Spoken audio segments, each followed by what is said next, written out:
오늘 우리에게 주시는 하나님의 말씀은 누가복음 21장 29절부터 33절까지의 말씀을 봉독하겠습니다. 누가복음 21장 29절. 이에 비유로 이르시되 무화과 나무와 모든 나무를 보라. 싹이 나면 너희가 보고 여름이 가까운 줄을 자연히 아나니 이와 같이 너희가 이런 일이 나는 것을 보거든 하나님의 나라가 가까운 줄을 알라. 내가 진실로 너희에게 말하노니 이 세대가 지나가기 전에 모든 일이 다 이루리라. 천지는 없어지겠으나 내 말은 없어지지 아니하리라. 아멘. 아멘. 우리가 기다린다고 하는 것은 대체로 무료하고 지루하고 또 오래 참는 인내가 필요한 것이 기다림입니다. 차를 타고 어디 가려고 차를 기다리면 내가 기다리는 차는 항상 늦게 오는 것 같아요. 나중에 보면 정확한 시간에 왔는데도 그렇게 조바심이 나고 그러는 겁니다. 나이가 어릴수록 오래 참질 못하고 조바심이 많아. 나이가 좀 들어가면 그래도 참는 것이 조금 늘어서 그런지 좀 느긋한 것을 보게 돼요. 대강절이라고 하는 그 절기는 말 그대로 기다리는 절기입니다. 주님의 강림을 기다리는 절기. 그래서 구약시대에는 약속하신 메시아를 기다리는 메시아 대망 사상, 메시아 대망 신앙을 가지고 살았습니다. 특별히 경건한 유대인들 가운데는 나라가 위험에 처한다든지 사회가 혼란스러운 때는 백성들 가운데 구원자를 기다리면서 기도하는 사람들이 상당히 많았습니다. 요한복음에 보면은 빌립이 자기 친구 나다나엘을 데리고 오는데 그 나다나엘도 로마의 학정 밑에서 동족이 고통당하는 걸 보면서 무화과 나무 밑에 들어가서 거기서 다른 사람들과 함께 기도하는 그런 기도 모임에 늘 참석했던 사람입니다. 예수님도 지나가다가 그 나무 밑에 앉아 있는 사람들을 유심히 보셨어요. 그런데 나다나엘이 예수님께로 오는 겁니다. 그때 칭찬하죠. 이는 참 이스라엘 사람이다. 경건성을 인정한 겁니다.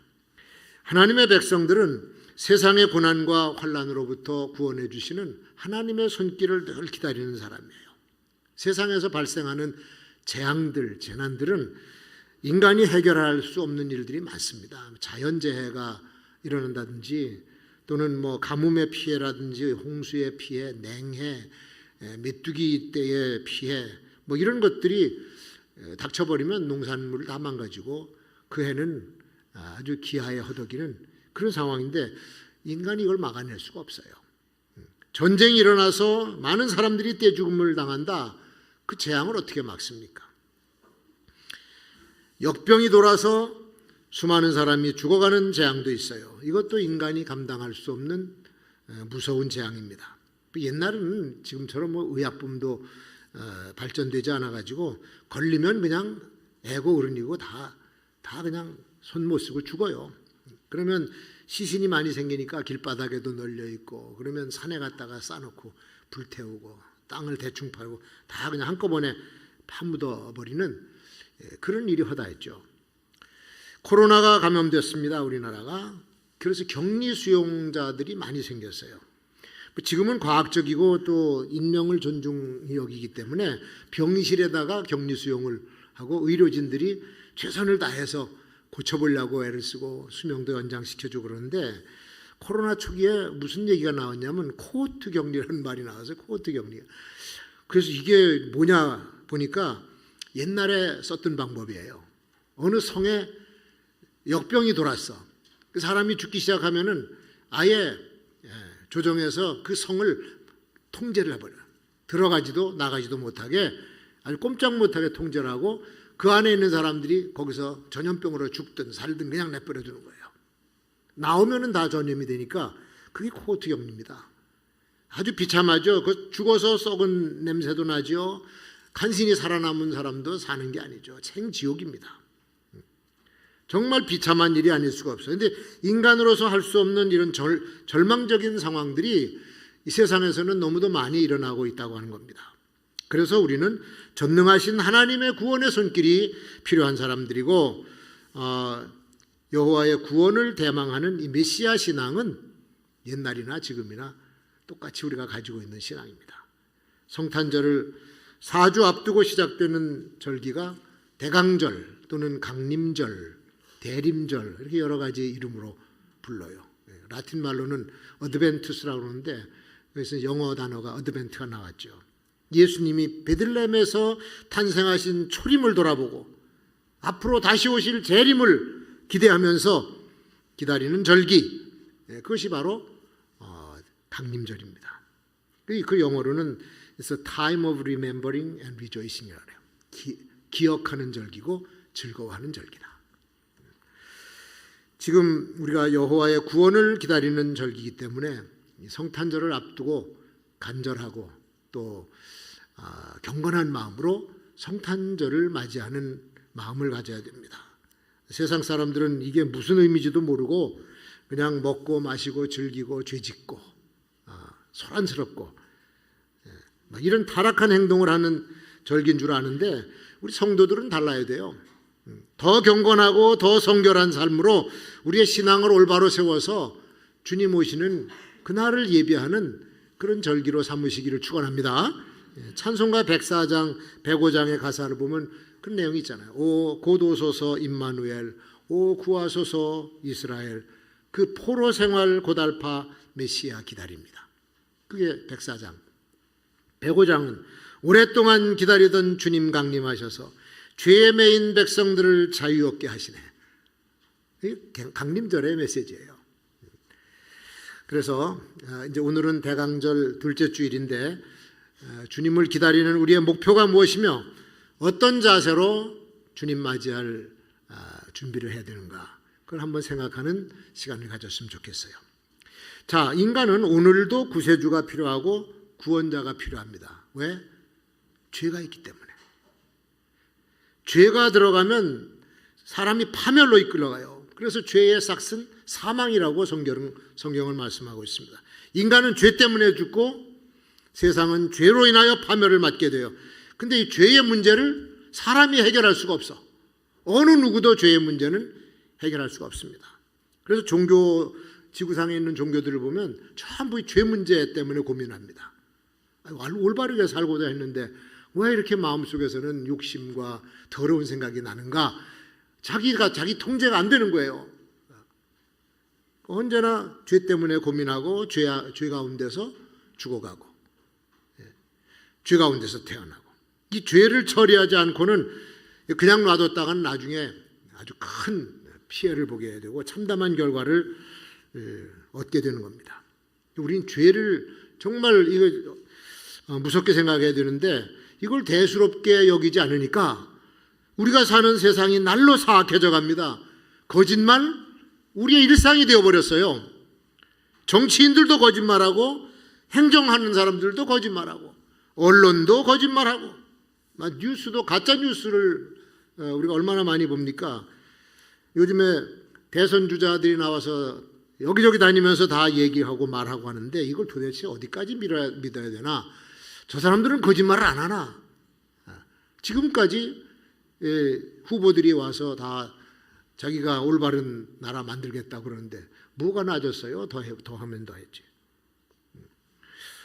그러니까 특정 후보를 지지하는 사람들은 그 사람의 도덕성, 인격 상관없어요. 그 사람이 당선돼야 된다는 거야. 반드시 내가 지지하는 사람이 대통령이 돼야 된다 그러지만 이거 잘못하면요 큰일 납니다. 세상에 보면은 어떤 나라는 마피아가 대통령이 됐어요. 또 사기꾼이 대통령 자리에 앉아가지고 아주 나라가 극심한 진통을 겪고, 그러니까 국민들은 자기네 손으로 지도자를 뽑아놓고 자기네들이 고통을 당하는 거죠. 이게 기도 많이 해야 됩니다, 여러분. 세상에서 일어나는 일들 보십시오. 보통 사람이 이해하기는 말도 안 되는 거짓과 불의한 일들이 꼬리를 물고 터져나오고 있는데 이 죄악의 규모를 보면은 상상을 초월해. 근데 하나도 정확하게 명확하게 규명이 안 되고 처리도 안 되고 그냥 넘어가 버려. 그러면서 어떻게 정의사회 구현이라고 하는 말을 쓰는지 모르겠어요.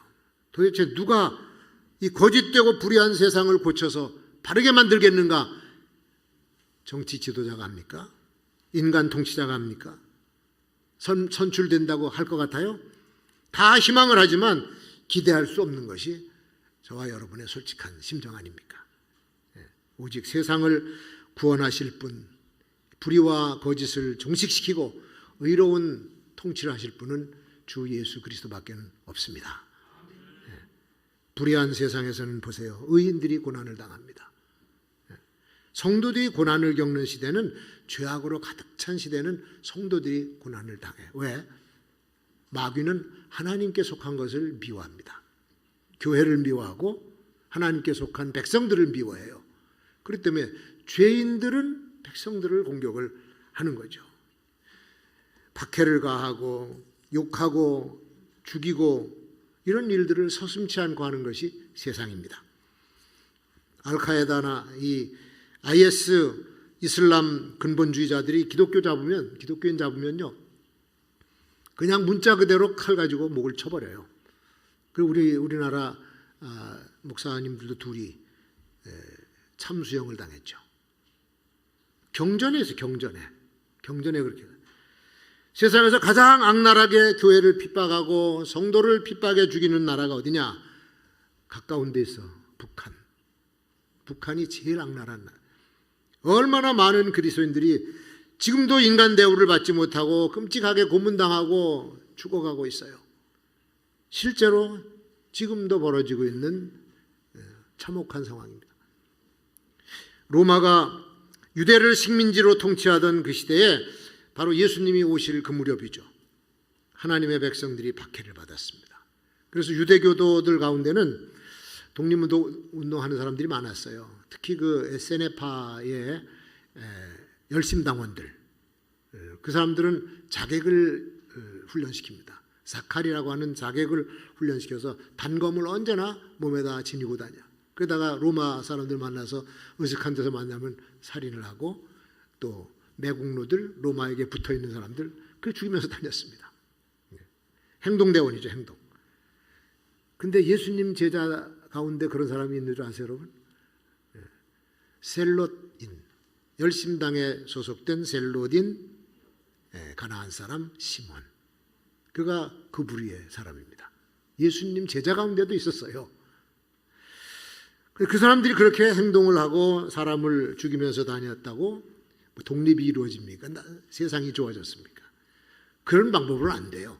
메시아가 오셔야 돼요. 메시아께서 오셔서 우리의 고통을 해결해 줄 수 있는데, 예수님이 세상에 오셔서 문제를 어떻게 해결하십니까? 당신이 직접 인간의 죄를 짊어지시고 십자가에서 피 흘려 돌아가셨어요. 그래서 그 예수님을 우리는 어린 양 예수라 그래요. 어린 양, 희생양으로 오신 거야. 하나님께서 어떻게 인간을 구원하시는가? 어린 양을 통해서요. 예수의 희생을 통해서 구원을 이루시기 때문에 처음 오신 예수님은 아주 비참한 모습, 천한 모습으로, 가난한 모습으로 영광도 받지 못하고 길에서 태어나셨죠. 그런데 재림하시는 예수님은 절대 그렇게 안 오십니다. 어린 양이 아니에요. 그분은 이제 흰 말을 타고 천군 천사의 호령과 나팔 소리가, 불꽃 같은 눈 가지고 오셔서 마귀와 죄인들을 무섭게 심판하시고 성도들을 세상에서 끌어올려 구원을 완성시키기 위해서 오시는 줄로 믿습니다. 심판주로 오세요. 근데 그 주님이 그렇게 오시기 전까지 우리는 누가 필요하냐? 구원자가 있어야 돼. 구원자. 아직도 구원받을 죄인들이 많기 때문에 우리는 구원자가 필요하고 다시 오시는 심판의 주를 지금 예비하고 있는 거죠. 근데 그 주님이 재림하실 때는 징조가 있어요. 징조. 우리 영어로는 사인이라고 그러는데 조짐, 징후 이런 것들이 있습니다.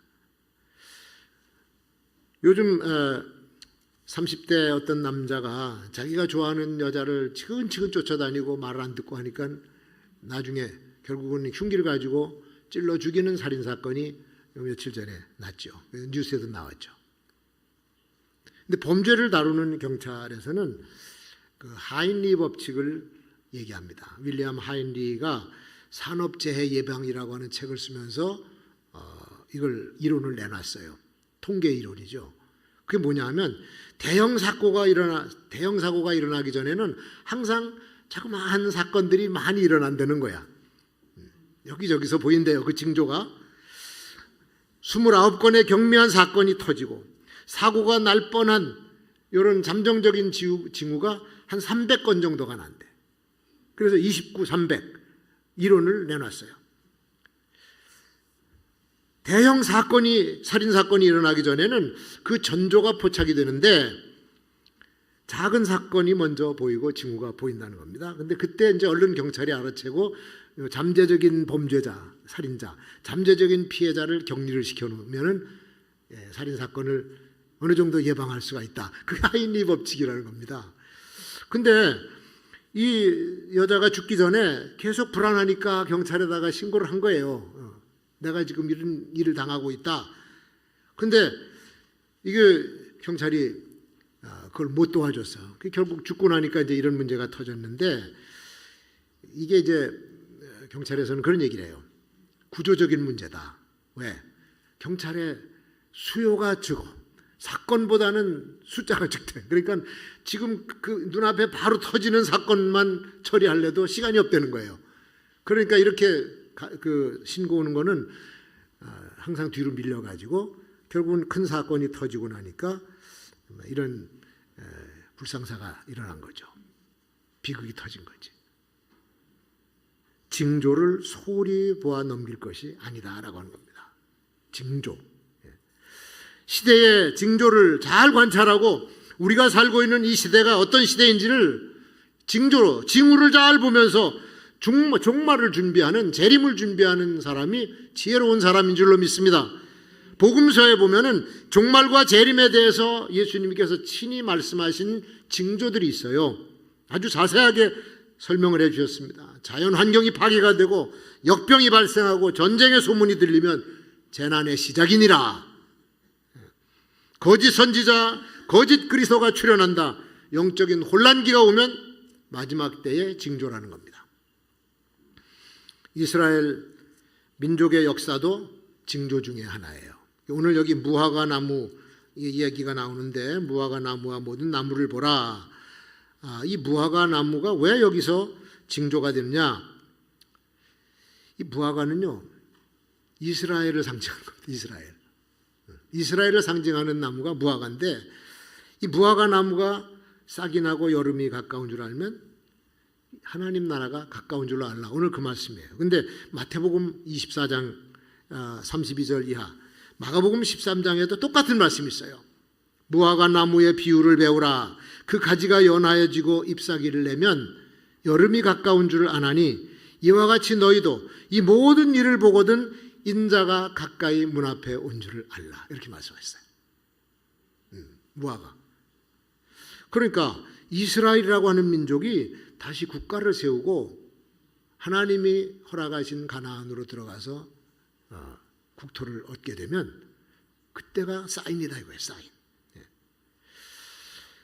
사실 이스라엘은 로마에 의해서 완전히 패망했습니다. AD 70년에 완전히 패망해서 성 다 무너지고 성전도 다 부셔버리고 백성들을 전부 죽여서 십자가에 못 박고 그리고는 흩어졌어요. 그렇게 산 민족이 2000년 동안 세계 여러 나라를 유리방황하면서 나라 없이 살았죠. 그런데 1945년 종전이 되고 2차 대전이 끝나고 영국이 소유하고 지배하고 있던 팔레스틴을 유대인들에게 허락을 했어요. 승인을 해줬습니다. 그러니까 들어가 살아라. 그래서 마침내 이제 세계 각처에 흩어져 살던 유대인들, 폴란드, 러시아, 미국 이런 데서 유대인들이 다 팔레스틴으로 몰려들기 시작했는데 그때 이제 벤구리온이라고 하는 분이 1948년 5월 14일에 독립선언서를 낭독을 합니다. 독립선언서를 낭독을 하고 서명이 끝났는데 11분 후에 미국의 트루만 대통령이 개인적으로 국가를 선언을 인정을 했어요. 이스라엘 국가를. 독립선언한 그 뒤에 이제 다른 나라들도 이제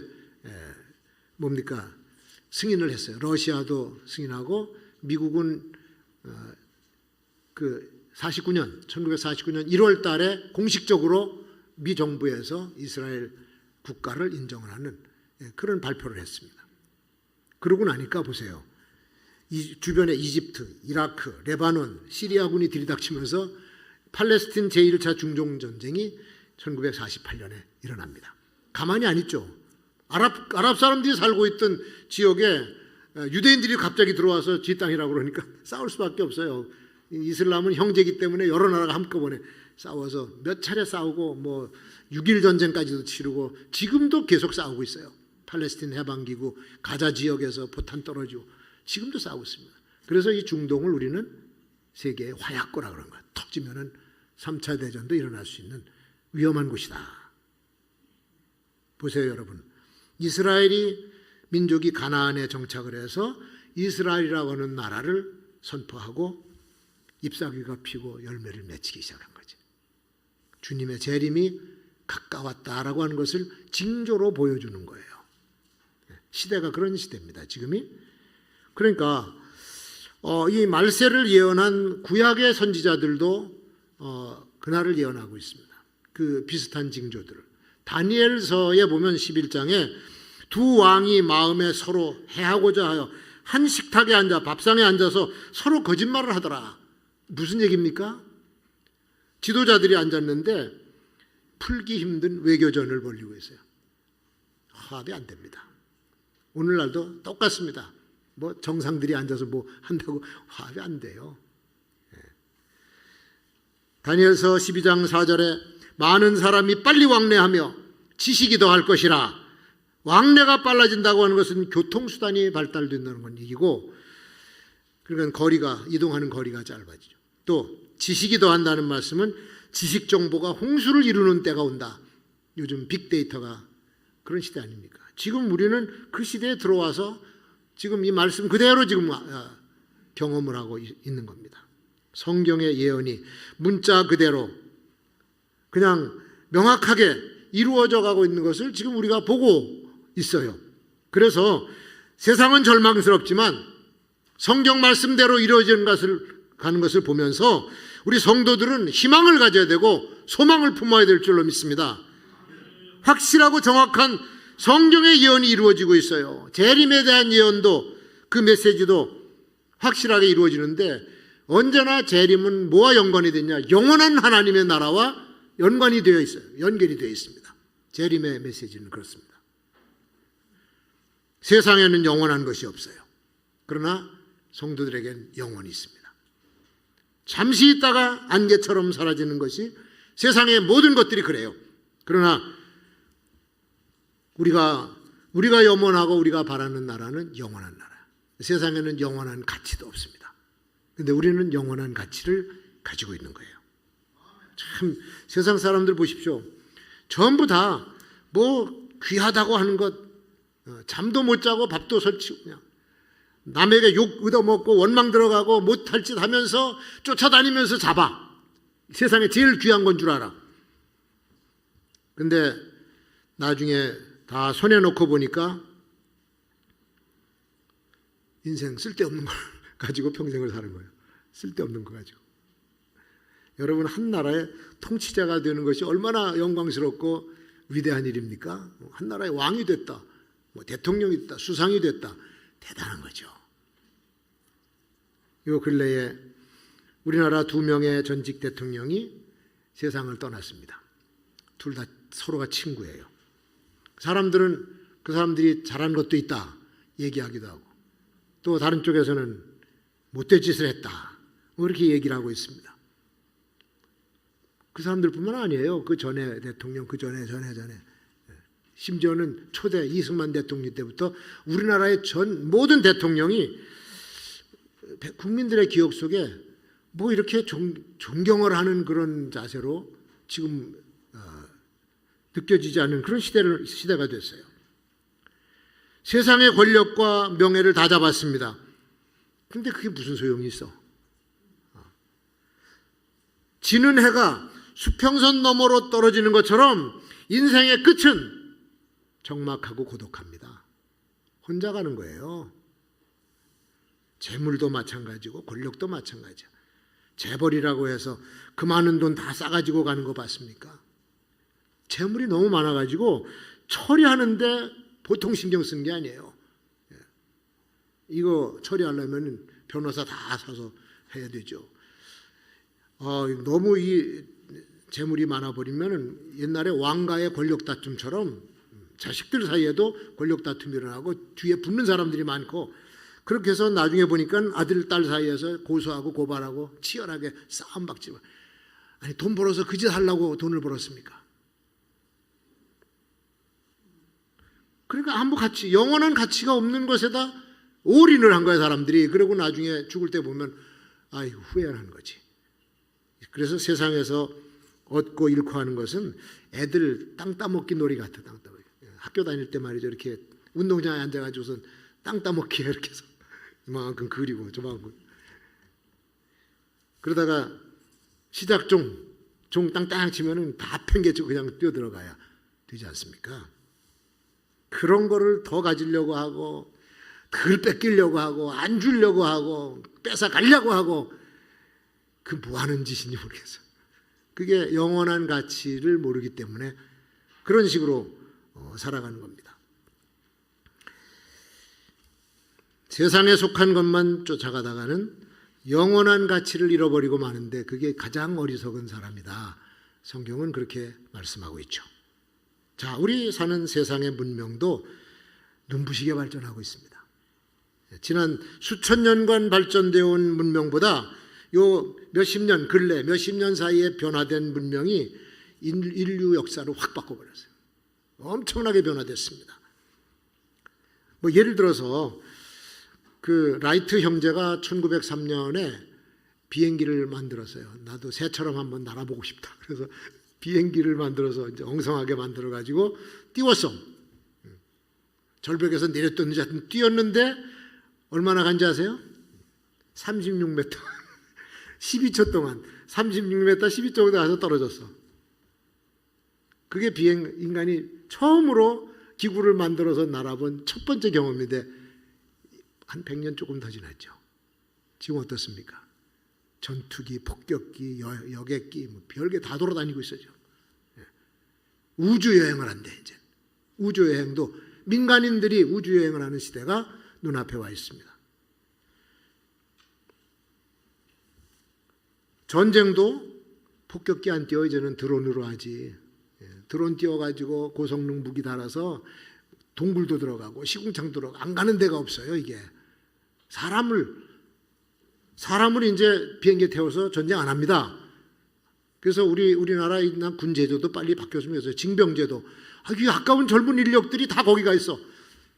좀 정예 부대를 만들어서 전문가들을 아주 돈을 많이 주고 군대에 들여보내서 이 전쟁 전문가들을 만들어 가지고 이제는 그렇게 해야지.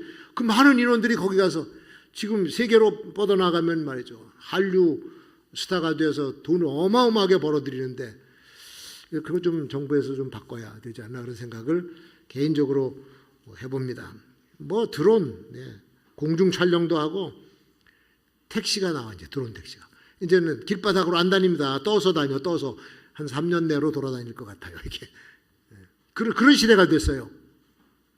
교통수단이 얼마나 발전했는지 놀랄 정도야. 제가 중학교 때 수학여행을 가는데 원주역에서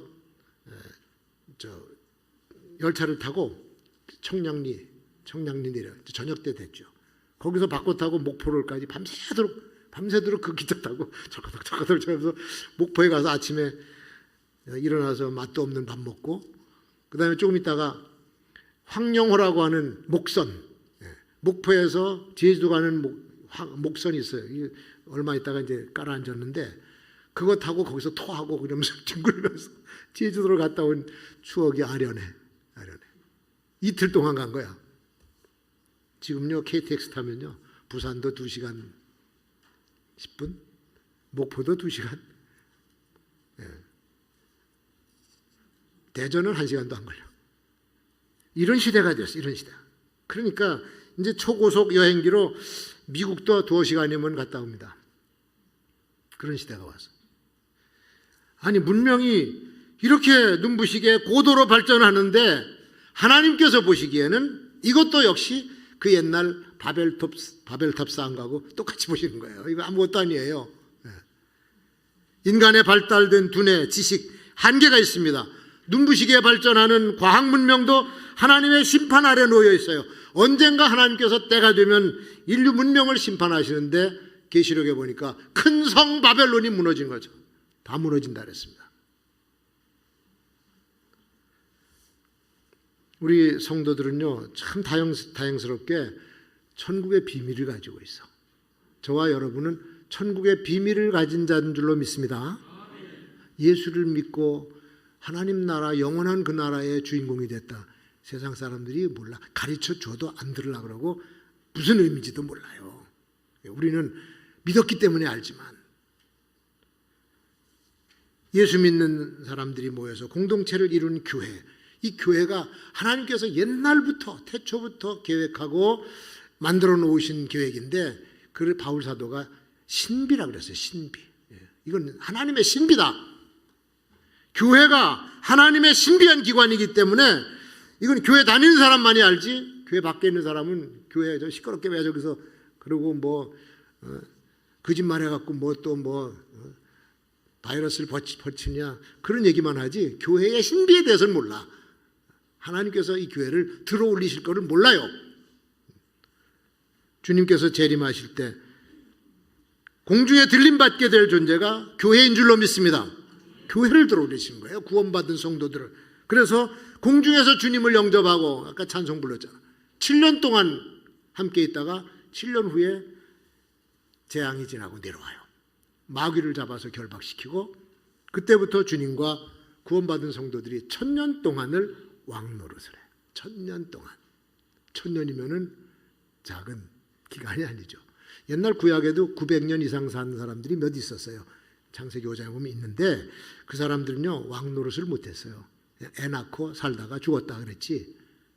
근데 그리스도를 영접하고 구원받은 성도들, 주님과 함께 지상에 내려오면서 세상을 왕처럼 다스려. 그 기간이 1000년이야. 아마 우리나라 역사로 보면은 옛날 통일 신라 시대나 뭐 그때부터 지금까지 기간일 거야. 엄청나게 긴 기간입니다. 마귀가 없으니까 평화로운 시대를 다스려. 여러분 흥분되지 않아요? 하나도 기뻐하는 얼굴이 왕이 된다는데 왕처럼 1000년을 다스려. 그리고 마귀와 그때 들림받지 못한 사람들이 대심판을 받아 지옥으로 갈 때 우리는 그냥 하나님 새 하늘과 새 땅으로 들어가잖아요. 대림절은요, 우리가 이 오시는 그리스도를 기다리는 크고 감격스러운 소망을 가진 기간입니다. 지금 우리 시대는 죄악으로 어두운 시대고, 거짓과 불의가 판을 치는 시대고, 우리 시대는 역병 코로나 때문에 숨이 막히는 시대고, 몸과 영혼이 병들어가는 시대, 절망의 그늘에 눌려있는 시대가 지금 우리가 사는 시대지만, 주님의 재림을 기다리면서 밝은 희망을 가져야 될 줄로 믿습니다. 그 재림을 기다리면서 의롭고 정직하게 살아야 되고, 재림을 기다리면서 불의를 이겨내야 되고, 재림을 기다리면서 하나님 나라에 합당한 거룩한 삶을 우리 성도들은 살아가야 될 줄로 믿습니다.